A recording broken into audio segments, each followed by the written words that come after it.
ছেলেদের বন্ধুত্বগুলোতে আমি বরাবরই মুগ্ধ। ওদের বন্ধুত্বে না থাকে কোনো ভনিতা আর না থাকে কোনো স্বার্থ। গতকাল এক্সাম দিয়ে ফেরার পথে বাসে অনেকগুলো স্কুল ছাত্র উঠল।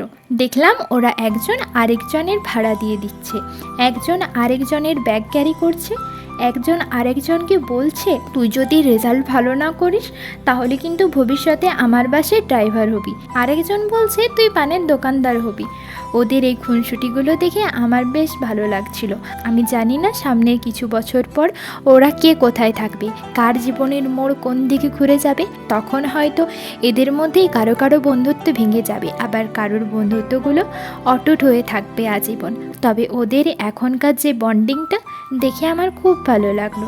ওরা হয়তো একটা সময় পর এই সময়টাকে খুব মিস করবে। তবে যেই যাই বলুক না কেন, ছেলেদের বন্ধুত্বগুলো অদ্ভুত রকমেরই সুন্দর হয়।